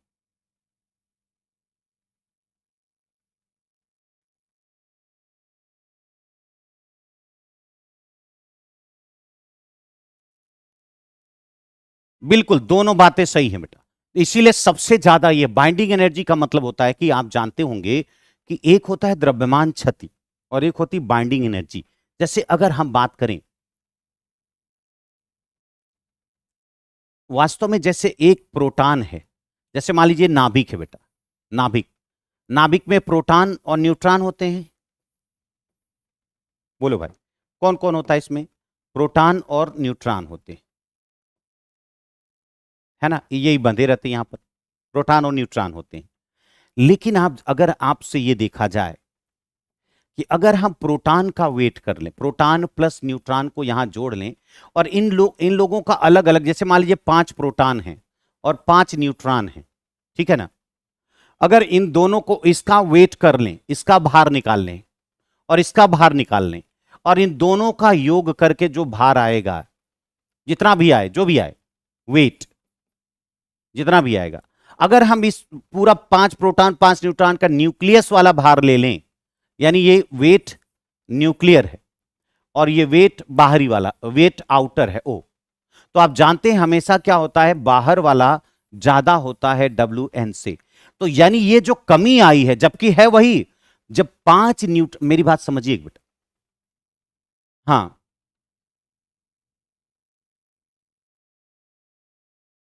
ध्यान से समझिएगा, जैसे 5 न्यूट्रॉन और 5 प्रोटॉन, अगर अलग अलग इनका द्रव्यमान मापा जाए, ठीक है ना, तो और फिर जोड़ा जाए तो ये ज्यादा होगा। और अगर उसी नाभिक में 5 आकर के रख दिए जाए, पूरा नाभिक को मापा जाए, तो कम होता है। और यही जो कमी आती है उसी को हम बोलते हैं मास डिफेक्ट। क्या बोलते हैं? Mass defect. और ये मास डिफेक्ट ही बदलता है बाइंडिंग एनर्जी। बाइंडिंग एनर्जी यही बांधता है ना इन दोनों को। भाई कैसे बांधेगा? ये जो न्यूक्लियर फोर्स जो बंध रहा है, बांधने का जो काम कर रहा है, ये जो मास में जो क्षति हुई, भाई इनका मास जो था, आपने देखा था E बराबर mc² बताए थे कि नहीं, mc²। तो देखो यहां से ये इसमें कन्वर्ट हो गया था, वही ही बता रहे, इसीलिए इसका ज्यादा होता है। समझ पा रहे हो ना? यहां देखिए, इसीलिए सबसे स्थिर नाभिक माना जाता है आयरन को। सबसे स्थिर नाभिक क्यों माना जाता है? भाई उसको जोड़ने में दम लग गया तो वो निकल गया, वही तो बाइंडिंग एनर्जी। भाई कहां से कन्वर्ट होगा बाइंडिंग एनर्जी? समझ में आई बात? अब ये परमाणु का प्लानिटरी मॉडल किसने दिया था? रदरफोर्ड ने। ये तो आ ही चुका है भाई, ये तो आ चुका है। यहां पर रेडियो आइसोटोप का उपयोग चिकित्सा में किया जाता है क्या? इसका उपयोग कृषि में किया जाता है क्या? इसका उपयोग उद्योगों में किया जाता है क्या? बिल्कुल सब जगह किया जाता है। कृषि में भी किया जाता है, उद्योगों में भी किया जाता है, हर जगह किया जाता है जहां जब जरूरत पड़ती है।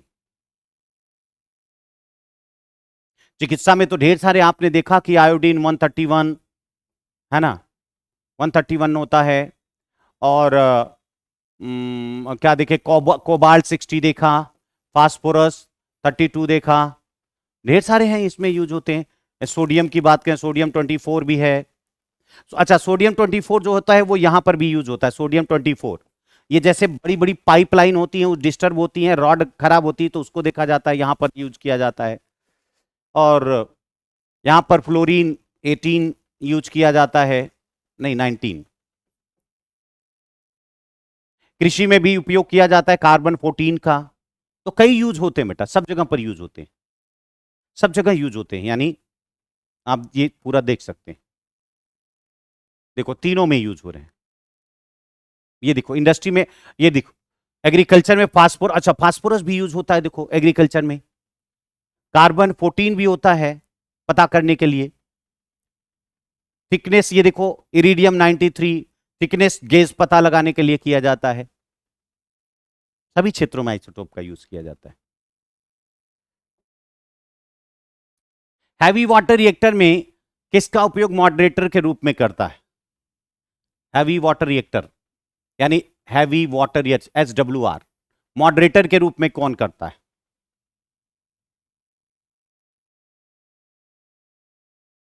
मॉडरेटर के रूप में भी हैवी जल का ही यूज करता है। देखिए अगर हम बात कर लें जैसे बॉइलिंग वाटर रिएक्टर और प्रेशराइज्ड वाटर रिएक्टर, इसमें जो मॉडरेटर और कूलेंट होता है, मॉडरेटर एंड कूलेंट, इसमें वाटर होता है H2O। और अगर हैवी वाटर रिएक्टर और प्रेशराइज्ड हैवी वाटर रिएक्टर, इनकी अगर बात करते हैं तो इसमें जो मॉडरेटर और ये दोनों होते हैं, इसमें दोनों मॉडरेटर और कूलेंट जो होता है वो D2O होता है।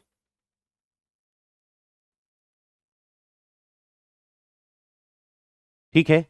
हैवी वाटर भारी जल न्यूट्रॉनों को धीमा करता है जिससे श्रृंखला अभिक्रिया नियंत्रित होती है। Artificial radioactive was discovered by Joliot Curie. Artificial radioactive means making stable nuclei radio nuclei radioactive by bombarding them with particles. कौन सा पार्टिकल? Neutron, proton, ETC. इसकी बम्बार्डिंग करते हैं हम लोग। भाई जो न्यूक्लियस में रहेगा उसी को तो डिस्टर्ब करना है। भाई मान लीजिए किसी के घर में कोई बहुत अच्छा चल रहा है, कभी कभी आप देखते हैं कि घर परिवार बड़ा अच्छा चलता है, लेकिन बाहरी कोई आदमी अगर वहां एंट्री कर गया घर में तो पूरा घर फोड़ देता है, कहें अरे यार घर फोड़ दिए। तो ऐसे ही हम लोग न्यूक्लियस तो जान गए हैं। अच्छा, रेडियो सक्रिय जो होती है, रेडियो एक्टिविटी, ये बेटा न्यूक्लियर रिएक्शन है। न्यूक्लियर रिएक्शन है, ये ध्यान रखना। कैसा रिएक्शन है? नाभिकीय अभिक्रिया है। ये सब आप जितनी पढ़ रहे हैं ये नाभिकीय अभिक्रियाएं हैं।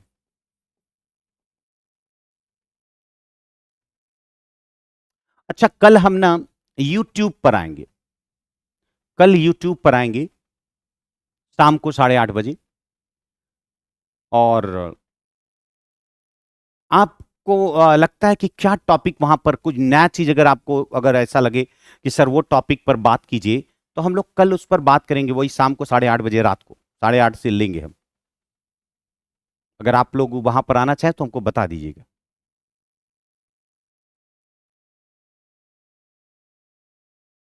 चलो नेक्स्ट।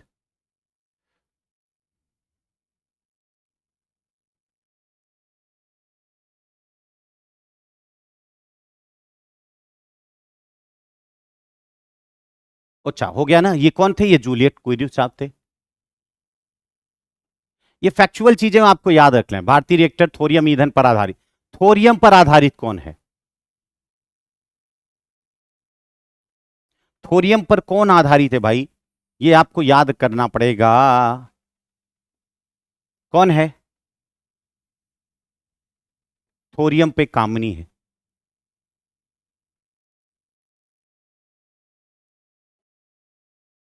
कामनी विश्व का पहला थोरियम आधारित है बेटा, ये ध्यान रखना। कामनी विश्व का पहला है, आपके यहां है कलपक्कम में। क्यों? क्यों है? कलपक्कम कहां है ये बताइएगा, और क्यों है ये भी बताइएगा। अरे भाई जहां मोनाजाइट मिलेगा वहां। Energy released in nuclear reaction is due to mass energy conversion. ये देखो, energy released in nuclear reaction due to mass energy conservation conversion, यानी यही E बराबर mc²। ये करें दिस एक्सप्लेनेशन। आज ये देखो, अच्छा ये दे भी दिया है। नाभिकीय क्रिया में मुक्त ऊर्जा द्रव्यमान ऊर्जा रूपांतरण के कारण होती है। इसकी व्याख्या आइंस्टीन के समीकरण E बराबर mc² से किया जाता है। क्या ये बात सही है? अरे बिल्कुल सही है। और कौन सा है? तमिलनाडु। और तमिलनाडु का जो तटीय इलाका है उसको क्या बोलते हैं हम लोग?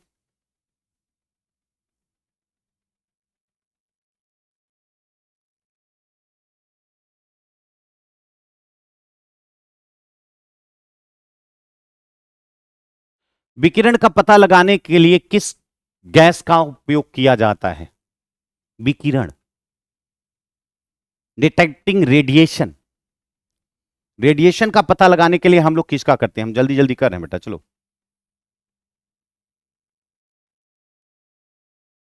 बोलो। ऑर्गन का करते हैं हम लोग बेटा, ऑर्गन। ऑर्गन ये यूज्ड, यहां पर आप देखें ऑर्गन।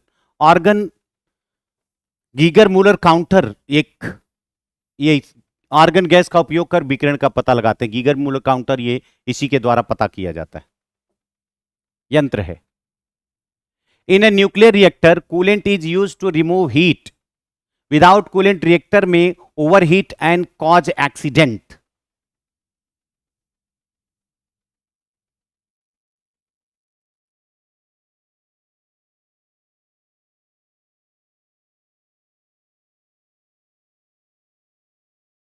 बिल्कुल दोनों बात सही रही।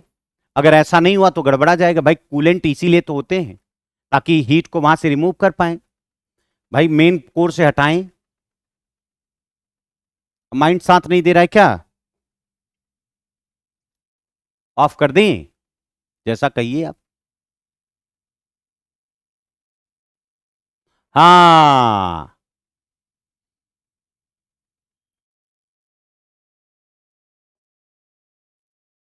9:30 तक कर लेते हैं।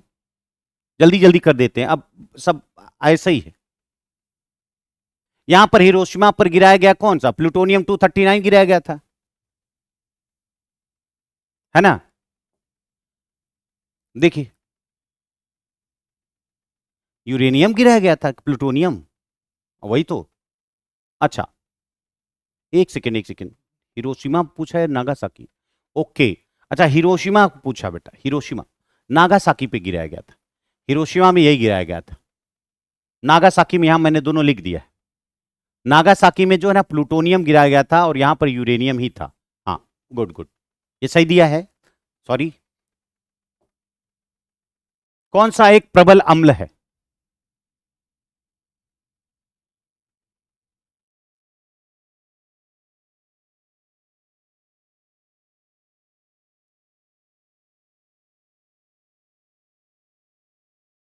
कौन सा एक प्रबल अम्ल है, बोलो? प्रबल अम्ल जो, यानी अगर हम किसी को वाटर में करें, जो हाइड्रोजन आयन ज्यादा देता है, उसी को हम बोलते हैं। तो इसमें HCl, HCl को जैसे ही हम एक्वस सोल्यूशन बनाते हैं HCl का, तो आप देखेंगे कि ये दोनों दे देता है। हाइड्रोक्लोरिक अम्ल या जल में पूर्णतः आयनिक, जबकि कार्बनिक अम्ल एसिटिक अम्ल और हाइड्रोजन सल्फाइड।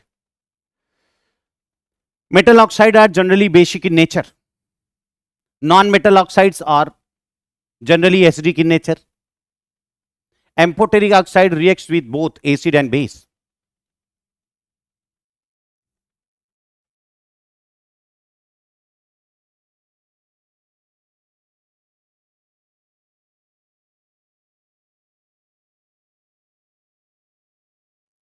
मेटल ऑक्साइड यानी जैसे कैल्शियम ऑक्साइड, बताओ क्या ये बेसिक नेचर है? बिल्कुल। और कार्बन डाइऑक्साइड क्या एसिडिक नेचर का है? बिल्कुल। एम्फोटेरिक ऑक्साइड जैसे ZnO या Al2O3, ये दोनों से रिएक्ट करते क्या? बिल्कुल रिएक्ट करता है। यानी बात सब सही लग रही है, क्यों भाई? तीनों बातें सही हैं, ये देखो। अच्छा, ZnO ये शब्द दिया है, SO2, देख रहे हो ना, मैंने एक एक को एक्सप्लेन किया बेटा, ताकि आप कभी भी कंफ्यूज ना हो। एम्फोटेरिक का मतलब समझ पा रहे हो? एम्फोटेरिक का मतलब है उभयधर्मी, उभयधर्मी। उभयधर्मी करा कि जो उभयधर्मी है, यानी दोनों से रिएक्ट करेगा, एसिड से भी रिएक्ट करेगा और बेस से भी रिएक्ट करेगा। एम्फोटेरिक ऑक्साइड, जैसे यहां देखिए, ये मेटल ऑक्साइड, और मेटल की बात करते हैं। अगर मेटल रिएक्ट करता है HCl से, एसिड से, तो ये बनाता है बेटा सॉल्ट प्लस हाइड्रोजन गैस। और अगर मेटल ऑक्साइड, यहां मेटल लिखता हूं, और यहां पर अगर मेटल ऑक्साइड रिएक्ट करता है एसिड से, तो ये बनाता, ये भी सॉल्ट बनाता है, बट यहां पर बना देता है H2O।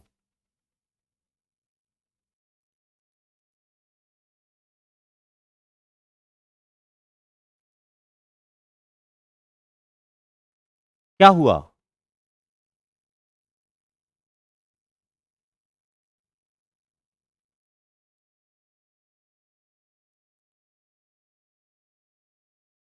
अच्छा, इसका हिंदी नहीं बना है।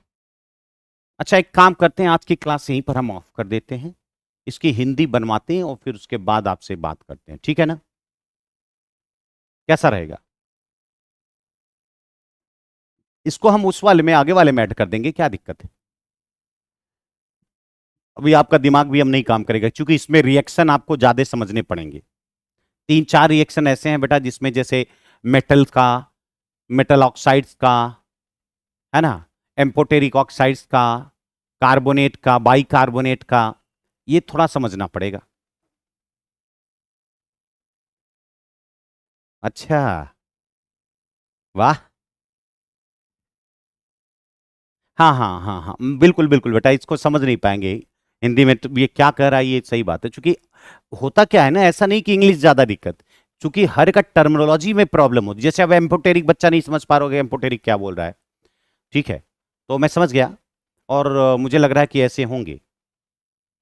ठीक है ना? तो आज यहीं पर हम कंबाइन वाइंड अप करते हैं। ठीक है।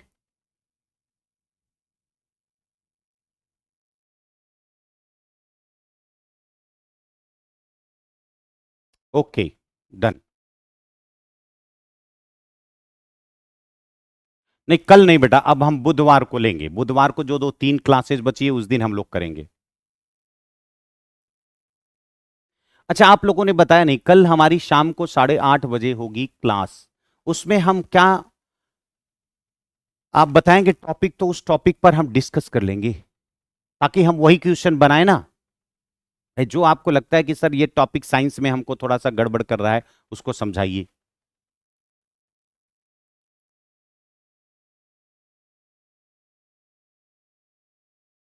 फिजिक्स, केमिस्ट्री, बायो में कल हम आएंगे यूट्यूब पर, 1 घंटे के लिए ही आएंगे। 1 घंटे के लिए ही आएंगे, देखिए कल आते हैं।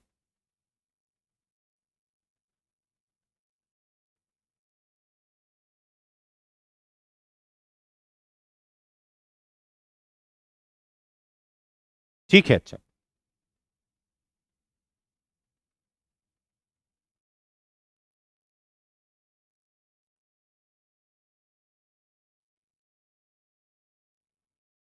हिंदी के हिंदी इंग्लिश दोनों बाइलिंगुअल में रहेगा बेटा।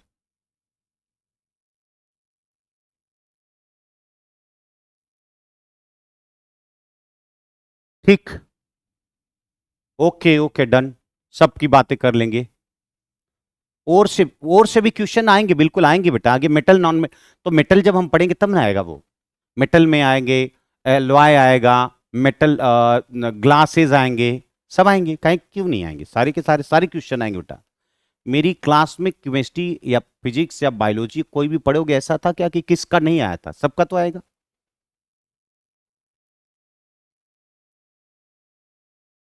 तो रिएक्शन आपसे नहीं बहुत ज्यादा पूछता, लेकिन थोड़ा बहुत तो पूछता है, उसकी बात हम कर लेंगे।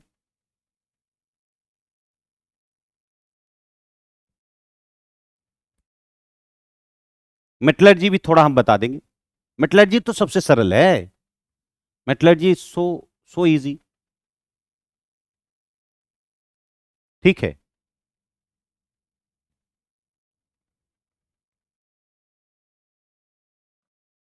अभी तो सारे टॉपिक बचे।